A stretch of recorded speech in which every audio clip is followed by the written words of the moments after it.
ngobrol bareng Ibu episode 4. Nah, tema kita kan episode kali ini Ibu merajut mimpi.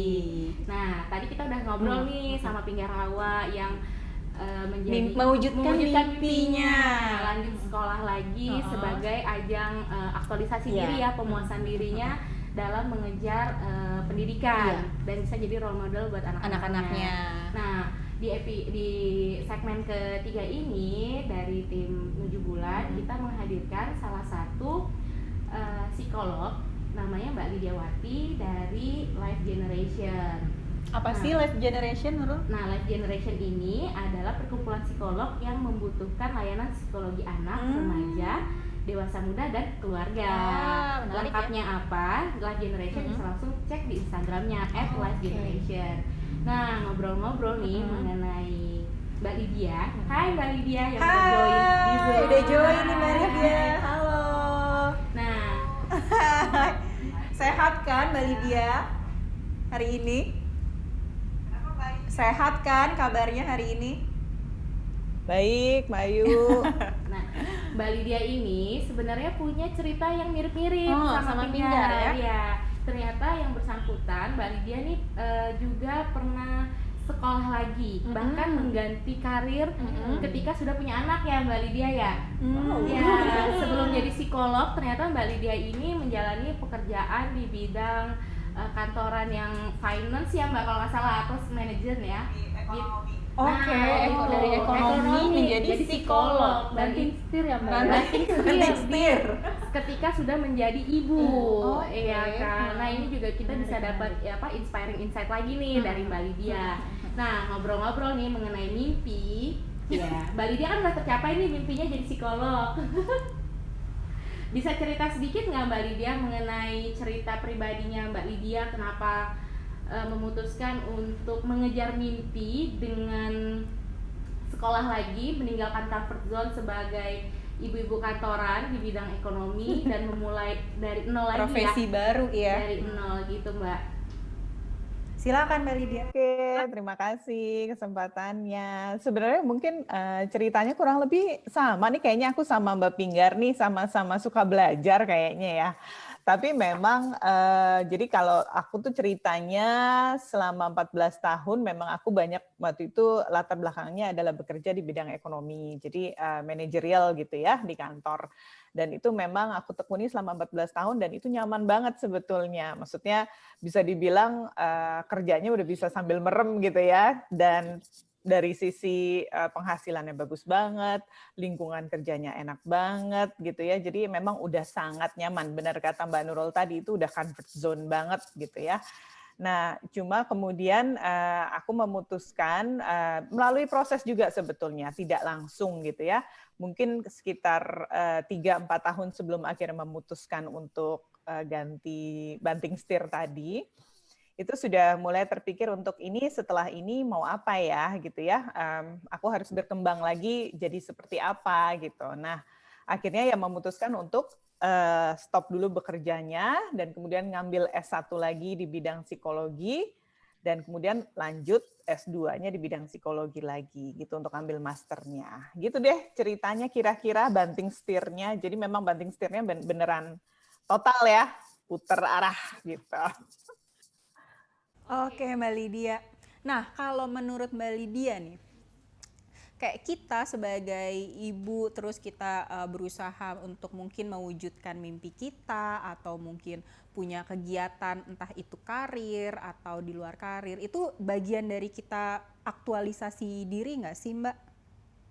Mungkin kalau misalnya kita bicara tentang aktualisasi diri gitu ya, mungkin kita mau samakan persepsi dulu mungkin ya Mbak Ayu ya. Jadi kan kebanyakan nih orang melihat aktualisasi diri itu sebagai tujuan akhir gitu, sebagai satu goal yang stagnan gitu ya, pokoknya nyampe ke sini gitu. Padahal sebenarnya kalau kita bicara aktualisasi diri itu sebetulnya sebuah proses loh. Proses yang dinamis gitu ya. Jadi itu artinya itu akan selalu bergerak gitu ya. Aktualisasi diri kita itu akan bergerak gitu seiring dengan proses yang kita lalui. Jadi kalau misalnya definisi aktualisasi diri itu kita sudah samakan, itu kita bisa lebih mudah tuh benar-benar memahami sebenarnya aktualisasi diriku tuh apa sih. Kalau misalnya aktualisasi diri kita lihat kayak tadi kaku gitu, goal akhir, terbayang nggak sih sengsaranya dengan segala perubahan dan proses hidup kita itu, kita matanya tertuju ke satu goal itu aja gitu. Tapi kalau kita melihat bahwa aktualisasi diri kita itu sebetulnya suatu proses yang dinamis dan bisa sekali berubah gitu ya sesuai dengan perjalanan hidup kita, itu kita akan melihatnya juga dengan lebih fleksibel gitu. Jadi kalau tadi menanggapi pertanyaan Mbak Ayu, kalau misalnya kita jadi ibu gitu ya, kemudian kita mengejar mimpi kita misalnya dengan sekolah lagi atau bekerja atau seperti Mbak Ayu misalnya mau berkiprah sekarang ini gitu dengan membagikan ilmu untuk orang tua. Apakah itu juga bentuk aktualisasi diri gitu? Ya tentunya iya gitu. Karena mungkin kalau ditelusuri mungkin Mbak Ayu dulu rencananya nggak begitu gitu ya. Tapi ternyata sekarang perjalanan membawa Mbak Ayu mencapai aktualisasi dirinya dengan membagikan ilmu misalnya dengan sesama ibu-ibu gitu. Jadi ya itu proses untuk mencapai aktualisasi diri juga. Oke, menarik ya. Jadi kalau dari pemaparan Mbak Lydia tadi bicara aktualisasi diri itu kan dinamis ya, berarti bisa berubah seiring current situation yang kita sekarang. Makanya nggak jarang kita lihat ibu-ibu atau perempuan yang sudah punya anak akhirnya mimpinya berubah ya, atau proses dia beraktualisasi berubah, penyesuaian ya. Mungkin ada yang tadinya kerja kantoran kayak Mbak Ayu di broadcast atau kayak aku, akhirnya kita punya adjustment tersendiri, and itu oke-oke aja Mbak sebenarnya ya. Oke dong. Kan kita bicara aktualisasi diri. Diri itu berarti diri kita. Bukan aktualisasi dari luar kan ya. Tapi buat kita tuh bagaimana sih gitu. Jadi yang paham definisi aktualisasi diri kita tuh hanya kita sendiri sebetulnya.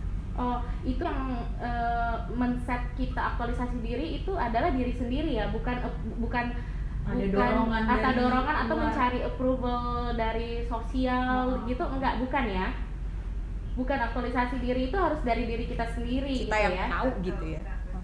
Jadi kalau misalnya memang ada seorang ibu yang merasa dia pekerjaannya di rumah atau jadi domestic goddess gitu, dia enjoy itu yang itu dia nggak apa-apa ya. Itu juga bagian dari aktualisasi diri. Dia treat suami anaknya dengan baik, dengan makanan yang bervariasi itu juga. Tapi dia nggak punya kegiatan lain di luar rumah, itu nggak apa-apa ya selama dia enjoy itu ya, selama dia ngerasa aktualisasi dirinya ya memang itu yang tujuannya dia ya. Oke, menarik ya. Iya, jadi ternyata, aktualisasi diri itu nggak cuma nggak cuma cuan ya yang dicari ya. Iya. cuan.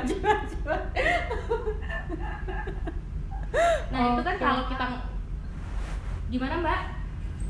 Cuan itu bonus ya. Cuan itu bonus. Kalau menghasilkan itu bukan bonus. Outcome dari aktualisasi diri ya. Tidak mutlak gitu kali. Tidak mutlak. Oke. Nah, jadi kalau kayak pinggar gini bonus berarti ya? Bonus. Bisa. Kayak Mbak Lydia bonus. Oke gitu. Nah kalau ngobrolin aktualisasi diri dan teori psikologi, aku sebagai orang awam nih Mbak Lydia, taunya kan cuma teorinya Maslow tuh yang piramida kebutuhannya manusia. Kan aktualisasi diri tuh peringkatnya paling atas ya, piramidanya paling mengerucut kecil, gitu ya. Mengerucut. Nah itu sebenarnya teori kayak gitu masih bisa diterapkan nggak di sekarang atau bagaimana gitu ya? Atau ada teori-teori lain yang lebih mendukung? Karena gini Mbak, kalau aku lihat kan zaman sekarang nih, kalau misalnya aku nih awalnya menganggap kalau kita bikin adjustment terhadap mimpi-mimpi kita, kayak ya udah deh ditunda dulu atau mengganti mimpi, itu kayak kita sacrifice our own dreams gitu ya. Tapi kata Mbak Lydia bilang selama kita fine with it ya, merasa nggak apa-apa dengan penyesuaian itu, sebenarnya itu nggak masalah gitu. Karena balik lagi, aktualisasi diri itu ujungnya harus kepuasan diri, bukan approval dari orang lain, dari lingkungan gitu kan. Nah itu aku mau tanya tuh Mbak, kenapa aktualisasi diri sebenarnya paling kecil di kerucutnya si Maslow itu? Oke, benar banget Mbak Nurul. Tadi kalau kita bicara self-actualization, pasti terpikiran langsung teori Maslow ya, yang banyak kita kenal ya. Si self-actualizasi itu yang di ujung atas paling akhir gitu.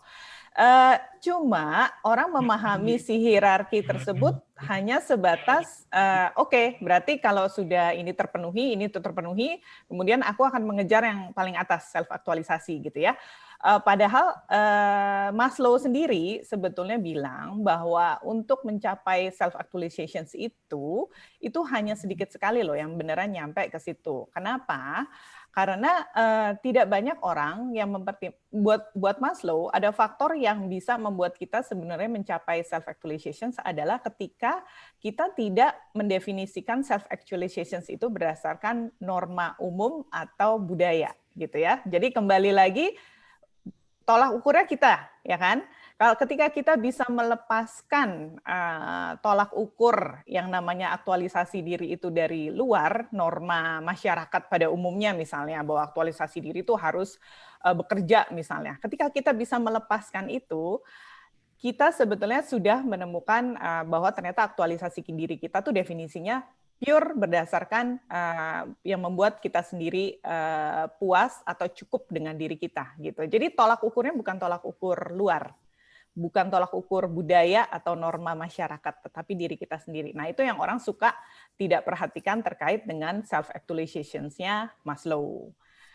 Lebih jauh lagi, sebetulnya teori Maslow itu akan lebih lengkap kalau berjalan dengan, aku suka satu teori lagi sebetulnya dari psikolog lain yang namanya Carl Rogers gitu ya. Nah, kalau buat Carl Rogers itu yang namanya self-actualization itu tercapai sesuai yang tadi aku sudah sebutkan di awal ya, itu kan dinamis ya. Dan itu tercapai ketika kita terus-menerus melakukan refleksi dan kemudian menanyakan kepada diri kita sendiri gitu. Ini bukannya yang aku memang inginkan dengan keadaanku yang seperti ini ketika aku sudah jadi ibu gitu. Apakah kemudian keinginanku yang misalnya bekerja penuh misalnya di luar rumah itu masih relevan atau enggak ya? Dan itu cukup enggak ya buat aku? Itu tuh kita akan terus tuh refleksi, mempertanyakan lagi gitu ya. Dan ketika kita kemudian menemukan keseimbangan antara kalau dulu aku melihat bahwa perempuan itu harus bekerja, dengan ketika bahwa aku melihat diriku sekarang nih adalah perempuan yang nggak bekerja gitu ya. Tapi aku masih memikirnya aktualisasi diri itu adalah perempuan bekerja, nggak ketemu ya jadinya ya. Sementara menurut Rogers, yang baik itu adalah seimbang antara apa yang kita pandang ideal dengan pendapat kita terhadap diri kita sendiri. Gitu. Jadi ketika kita melihat diri kita sebagai ibu, itu tolak ukur kita kemudian berubah, kita refleksi, kita internalisasi, oh ternyata menjadi ibu itu punya nilai yang lebih ya. Gitu. Jadi aku bekerja itu mungkin sudah bukan sesuatu yang kemudian menjadi prioritas atau ternyata nilainya tidak seperti yang dulu aku pahami, maka akan ada penyesuaian di situ. Sehingga disitulah aktualisasi diri kita ketemu nih, seimbang gitu. Berhasil deh aktualisasi diri. Gitu. Mungkin jadi teorinya nggak bisa lepas satu sama lain ya. Di dalam itu banyak sekali faktor yang berperan. Jadi ada faktor refleksi, faktor internalisasi, berdasarkan perjalanan peran kita tadi tuh. Peran kita sebagai ibu, sebagai istri gitu ya. Gitu perjalanannya kira-kira Mbak Nurul. Kalau tadi dari pertanyaannya Mbak Nurul. Ya, jadi balik lagi kenapa dia kecil, karena memang yang dicari itu adalah kepuasan diri ya. Melepas approval dari sosial mengenai cara kita beraktualisasi diri itu seperti apa. Makanya sedikit banget sebenarnya orang yang bisa nyampai ke titik itu gitu ya. Karena kadang emang ada beberapa orang kita melakukan sesuatu memang cuma kayak cari pengakuan atau segala macam ya kan, kita kurang sadar sebetulnya dengan kebutuhan diri kita sendiri itu apa, kurang gitu mendengarkan ya. Mungkin ya. Iya.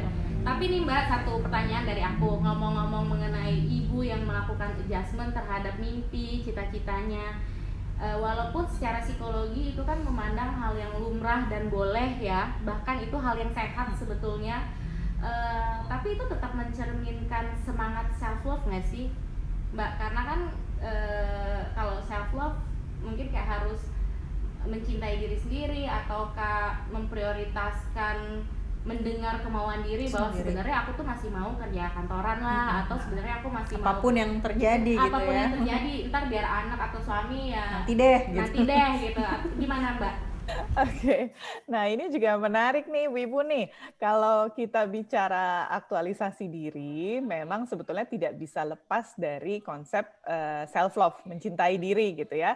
Cuma lagi-lagi banyak banget nih Wibu yang salah kaprah kalau bicara self love, itu definisinya pasti me time gitu ya. Padahal sebenarnya self love itu bukan sesederhana me time. Me time adalah salah satu bagian, mungkin bagian kecil dari self love. Tapi sebenarnya self love sendiri adalah kemampuan kita mencintai diri kita, menerima diri kita, termasuk peran-peran yang tadi berubah itu loh. Mungkin tadinya kita bisa bekerja full time, mungkin tadinya kita bisa di kantor dari jam 8 pagi, mungkin lembur sampai jam 10, kemudian karena itu dapat promosi misalnya ya, jabatan gitu. Mungkin begitu, tetapi ketika kemudian kita menjadi ibu, banyak adjustment yang harus kita lakukan. Mungkin pulang jadi misalnya jam 5 teng gitu ya. Nah, ketika kita mampu menerima bahwa, oh, sekarang peran aku jadi ibu ya, aku nggak bisa lagi nih bekerja sampai jam 10 malam di kantor gitu. Ketika kita menerima bahwa ada aspek yang tidak bisa berjalan seperti dulu, itu sebetulnya self love loh. Gitu. Jadi self love itu luas sekali, termasuk menerima segala kelebihan dan segala kekurangan kita. Self love itu juga bicara tentang membuat batasan.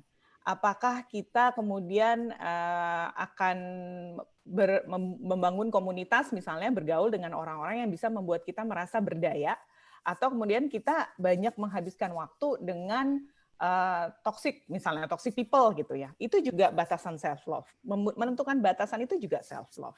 Kemudian meminta bantuan kayak tadi Mbak Pinggar gitu ya. Meminta bantuan ayah, meminta bantuan suami, asisten rumah tangga, itu juga bentuk self love sebetulnya. Karena kita tahu nih, oh aku nggak bisa nih kalau sendiri nih. Nah itu sebetulnya mencintai diri, mengenali keterbatasan diri itu sebenarnya self love. Jadi definisinya nggak sesederhana me time ya gitu. Ketika kita bicara, kita bisa tuh mencintai diri kita dengan segala lebihnya, segala kekurangnya. Kita bisa minta bantuan, kita bisa mengatur batasan kita bergaul dengan siapa, misalnya ya orang-orang yang toksik atau enggak.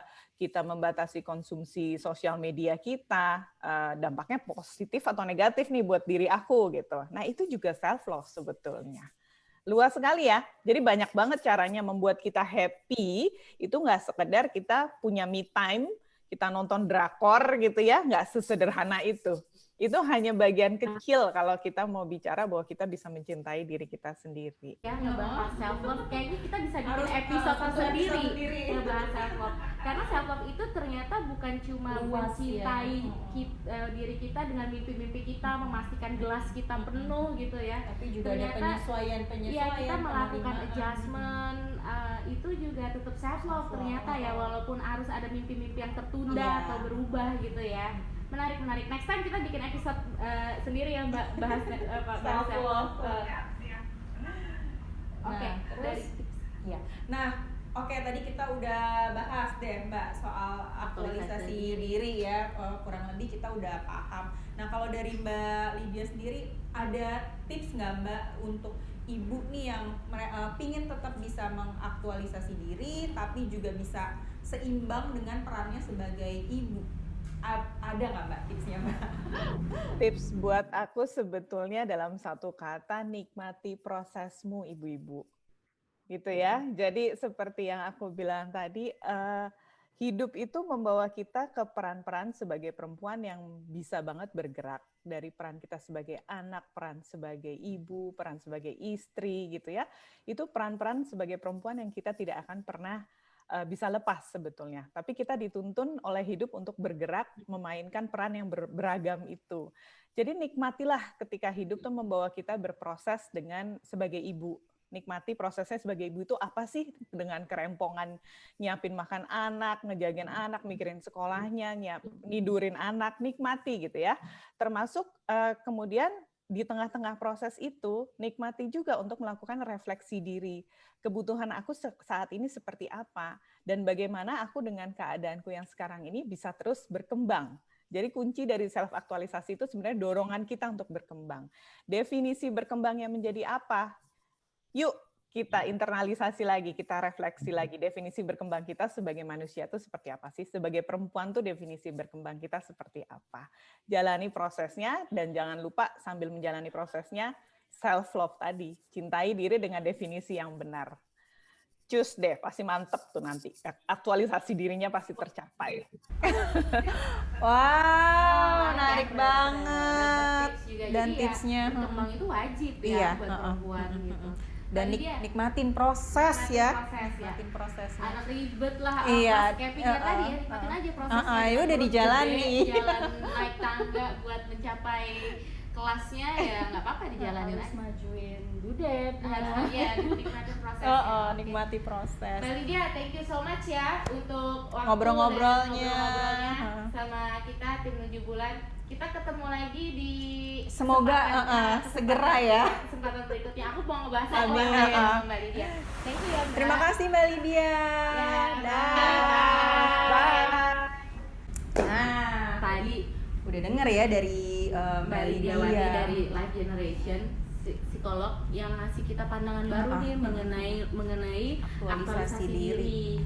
Ternyata kalau kata Mbak Lydia, self actualization itu kenapa dia paling kecil? Karena ya memang nggak banyak orang yang bisa sampai di titik itu.